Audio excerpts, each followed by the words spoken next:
DICE officially revealed the huge update number 3 on Battlefield 2042. Let's take a look on what changes they do. After the major update number 2, there was some small changes like spread and nerfing the hovercraft. But on this huge update number 3, a lot was changed and I'm looking forward for this one, especially the hit rate issue. So the update number 3, it will be available on December 2. It will be tomorrow. And with this update, we're addressing further bugs and feedback areas which we've observed through the gameplay since November 12.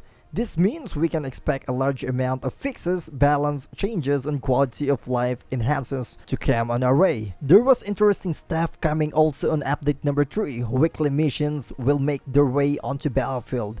There will be a total of 3 varying missions each week which you can track via the main menu. Completing a mission will reward you with player XP. Finish all of the available missions that week and you'll receive a unique cosmetic reward. So here is the changes on update number 3. The recent players screen now include everyone from previous matches to allow for easier user reporting. And made improvements to the interaction system by switching the default interact text on multiple interactions to reflect the actions you are about to do. Resolve Kaleidoscope server room lighting issue. Resolve an issue related to the velocity trajectory while spawning in jets. And there was also improvement on the helicopter animation and level flybys during insertion. And improvements to address an issue where players killed in vehicle would fall beneath level geometry. Improvements to streaming assets and deploy screen presentation. Player no longer get stuck in a zipline roof after exiting a vehicle after entering it too close to a zipline or roof. Exiting an open set early in the enter animation no longer causes your aim pitch to lag up. Correct field of view is applied immediately following insertion sequences. And let's gonna move to the user interface. Improve the collection screens, making them easier to use and clear as to what we're interacting with. Improve the ways in which we're able to manage our attachments via the collection screen. To reduce the number of interactions we need to have when building our loadout. Enhancement to the player card, screen, and end of the round, or AOR, to provide additional polish. Added new markers to make your newly unlocked item easier to find. Improve screen transitions when entering and returning to the main menu. Improve report of player flows, especially around toxicity and cheating reports. The in-game scoreboard now properly scales to match screen safe zone settings. Fix instances where the scroll functions did not work and the option screens. Implemented focus restoration for screens so the focus button is remembered when re-entering a screen. Fixed visual effects remain on screen during end of round. You know what? I really want to have the minimap zoom again. I think that one is really important though. And the scoreboard as well. And let's gonna go on the progression and unlocks. This one is really important and let's gonna read what we have here. So introduction of weekly missions providing set challenges that reward cosmetic unlock. I love to hear this one. It looks really interesting. Added first match bonus of 1000 dark market credits for hazard zone. Improve overall XP rank tracking and reliability. Improve mastery rank tracking. Improve reliability of player card tracking. The required level to unlock an item is no longer visible once the item is unlocked. Fix a bug where mastery badges were not displaying within a portal collection menu. Fix an issue that was not properly awarding XP for angel resupplies. Third preview of vehicle now displays the correct customization in the collection menu. And they are adding a notification if you're gonna reach a player card badge tier and the mastery tier also. Let's gonna go move on important one. The specialist, it will be longer so stick with us. So first it will be Angel. The improvements and fix is mainly on loadout crate. Players that require armor and can receive it now have a white outline around them to indicate that the magnetism will throw the armor to the outline player. And when using the loadout crate, players can now scroll if more than 4 loadouts are available. Visual effects and polish on distraction in the spawning of loadout crate. The cooldown for the resupply action on the loadout crate is now shared between loadout crates. Added a unique sound when picking up an armor. and added also the ability to self-apply armor with Angel's supply bag. And the loadout crate can no longer be called in when underneath tall buildings. I think this is really great because some people hiding above the tower and, spamming the crate and camping there. I think this idea is really good to be changed. Added a hand gesture animations when placing the loadout crate. And Angel's armor and ammo supply pouch now auto targets toward friendlies with low ammo and not only low armor. This is a really good idea to change though. And let's gonna move to the second specialist, Irish. Fix an issue where switching to Irish via portal set player soldier command would cause the deployable cover ability to not play any animations. Update Irish gadgets preview video found on the more info screen. DCS deployable cover. Fix an issue where the DCS deployable cover minimap icon was not displayed.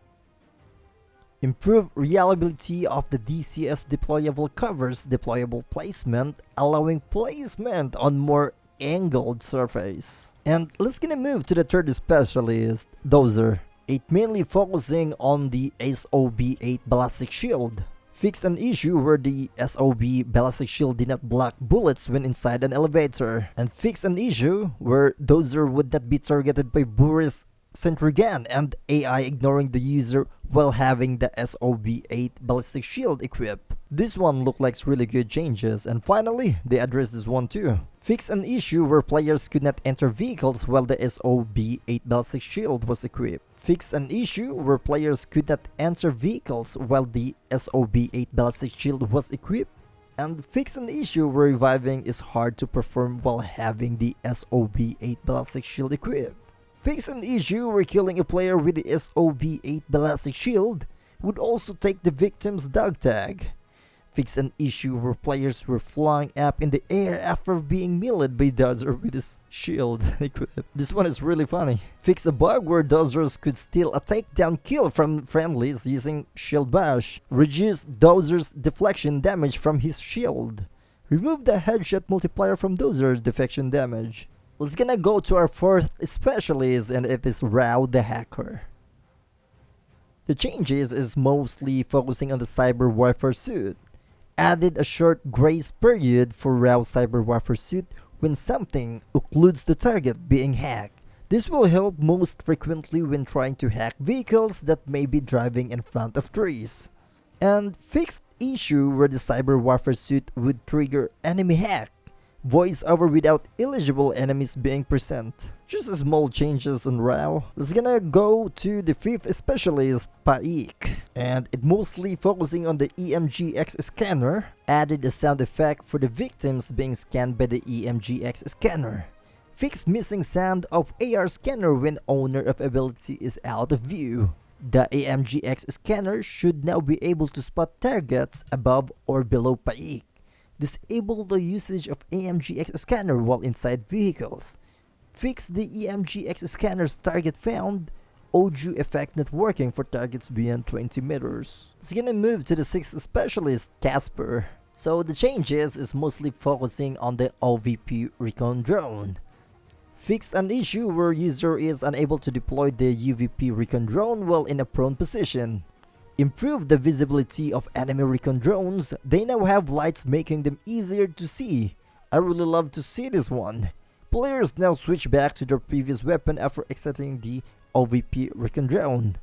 Update UVP recon drone AMP hint message to clarify that firing requires a lock on. Increase the range of the EMP on the OVP recon drone. Fixed an issue where Casper UVP recon drone is sometimes unable to lock onto enemy's target. Increase the OVP recon drone's movement speed and hit back sides to make it easier to hit. Adjusted the near drone spotting distance and the sides of the spotting area when controlling the drone's camera view. Let's gonna go on the seventh specialist, Boris. And the changes is mostly focusing on the SG-36 sentry gun. The SG-36 sentry gun will now be destroyed when the owner dies instead of when the owner is down. Fixed an issue where Burris SG-36 Sentry gun would not be able to acquire targets that are near a vehicle. And let's gonna move to the 8, especially Sundance. Let's gonna talk about the wingsuit changes. Fixed an issue where the repair tool crosshair was visible in the wingsuit when you enter the wingsuit whilst having the repair tool equipped. Fix an issue when undeploying and then deploying the wingsuit can cause one player view while flying. And there was also on the grenade build on Sundance. It will gonna fix an issue where the Sundance anti-armor grenade could get stuck circling in air after the target vehicle deploys countermeasures or attempt to target another vehicle instead. Adjusted the behavior of Sundance splinter fragment grenades to bounce once before it's detonating. Let's gonna go on the 9th specialist, Falk. It added lack on and lack of sounds for S21 turret pistol for when a target is designated by the magnetism of S21 turret pistol. Players that require health and can receive it now have a white outline around them to indicate that the magnetism will fire at the outline target. Added healing VFX for when you're being healed by the S21 turret pistol. Added sound feedback for when being healed by the S21 turret pistol. And let's gonna move to the 10th specialist, Mackay. Grappling hook. Fix an issue where the grappling hook rope get misaligned in front of the gadget after changing FOV settings. Fix the vault after grappling hook animation where it could cause camera jerks or provide no animations at all. Reduce damage of the grapple gun. And I noticed here they actually did not add the fix on the smoke and then you can grapple hook with it. So I guess in the next update we can still do that one. And unfortunately, reducing the damage of the grapple gun, I think it will be sad. And that is the specialist, and let's gonna talk on the vehicles. I'm just gonna read the most important part on the changes in the vehicles. Fix an issue where the Nightbird mounted 20mm cannons hitting the ground can appear frozen. This will be the moment when the 20mm cannon of the Nightbird will gonna shoot to you. It actually you can't move, or they call it rubber banding. So for sure on this update it will gonna go fix. Balanced Nightbird mounted minigun spread. I think it need a little bit buff also though. The Attack Chopper 127mm anti-vehicle rocket packs will no longer have blast impulse upon firing. And improved tow missiles projectiles flying behavior. Remove blast impulse on attack helicopters, anti-vehicle rocket which cause nudging of vehicles on hit. And let's gonna move on the weapons. Fix the 8x scope having a faster ADS time than the others. Fix the M44 revolver chambering an exact bullet. It will now correctly reload 5 bullets instead of 6. Fix an issue where a soldier is unable to shoot after getting hacked while in a vehicle. And reduce switchback to weapon delay after throwing a grenade. Fix an exploit that allows to have unlimited ammo and rapid fire grenades from the 40mm underbarrel attachment. The 40mm AP projectile no longer incorrectly shows as proximity indicator. Ammunition can now be supplied to 40mm underbarrel attachment and their different ammunition types. Adjust reticle position and brightness on PKA and Cobra, making these optics easier to use. And there was also a nerf in camming on the NTW50, so it will gonna reduce effectiveness of the NTW50 against vehicles. Anti-material rounds magazine size increased to 5. Lowered anti-material rounds damage multiplier against heavy vehicles. And this one here are really important. Let's gonna talk on the gadgets.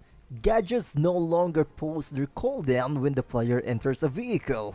Gadgets will move with elevators rather than getting destroyed. Quad Gustav RPG, Wildcat AA missiles, bolty missiles barrage will not react onto vehicles if they have been flared. Adjust glass on orbital to allow grenades to pass through windows instead of bouncing back at the players. Let's gonna talk about the Recoilless M5. Fixed a bug where the CG Recoilless M5 would not lose its lock onto the enemy air vehicles when locking on via Saflam designator and the target deployed countermeasures. This is mainly for the pilot players if you're using the flares and then you still notice you're still getting one shot by the Recoilless. Actually, on this new update, it will gonna get fixed there, and this annoying bug will be gonna gone finally. It is really annoying. Adjust range finder and time of flight information on the Recoilless M5 to better mirror its proper gameplay capabilities and timings. C5 explosive. Fix a bug where the C5 explosive blast damage was sometimes inconsistent when trying to detonate the C5 explosive on a moving vehicle. Fix an issue where the C5 explosive server and client position were not correctly synced. This is the moment, even like you are really close on the vehicle, you're trying to put a dynamite there, it actually have less damage, but if you're gonna throw a dynamite for around 2 meters on the vehicle, it can have more damage. So with this update, it will gonna get fixed, and I'm really looking forward for this one. Adjust the deploy time of the C5 explosive and reduce the delay before allowing it to be detonated to improve responsiveness. Soft LAM designator. Fix an issue where the visual soft LAM designator UI elements are still present on the screen when switching to other gadgets while zoom. Fix the soft LAM designator tooltip text being misaligned. Anti-tank mine. Fix an issue that caused mines and other deployables to not trigger sound effects when deployed from inside a vehicle. Let's gonna move to medical crate and ammo crate. Fixed issue where medical crate healing cooldown was triggered when at full HP.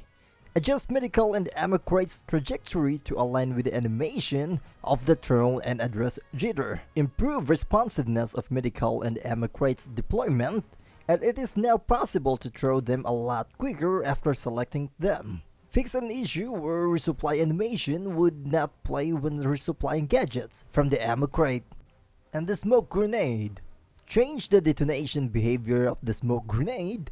It will now bounce once before detonating. I love this idea because sometimes if I'm gonna throw the smoke grenade and if I get a mistake, it's just like on the bad timing and it will gonna go there on the wall or something. With these new changes, and I think it will be wonderful. Fix an issue where a smoke grenade could be destroyed by bullets or explosions. And fix an issue where the VO was not triggering when an enemy specialist smoke grenade has been thrown. Fixed an issue where picking up an insertion beacon would not make any sounds. AMP now blocks spawning on insertion beacons. Reduce the delay before the insertion beacon is placed after throwing it. And let's gonna go on this soldier. Adjust the pose of the legs when falling to avoid legs blocking the view. Adjusted soldier animations when swimming. Addressed issues where players prone on thin surfaces could be seen floating in the air. They will now tend to fall and the surface is not large enough. Fixed a bug where players could get stuck in swimming state on the ground. Fixed missing weapon deploy animation when transitioning from water to land.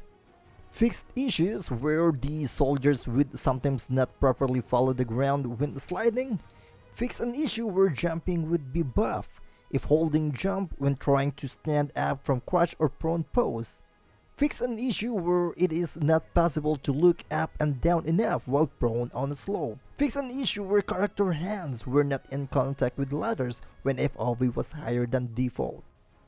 Fix an issue where you could turn and see your own headless first-person body while on ladders.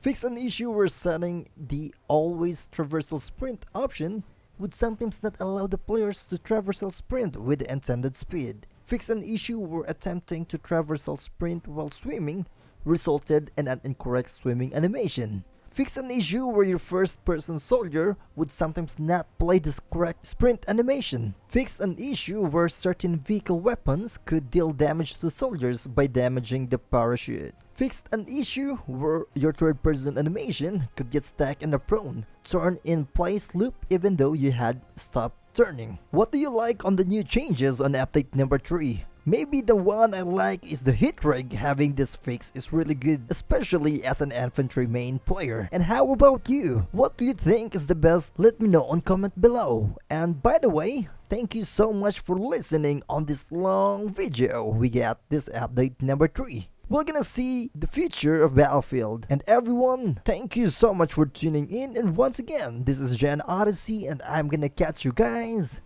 on the next video.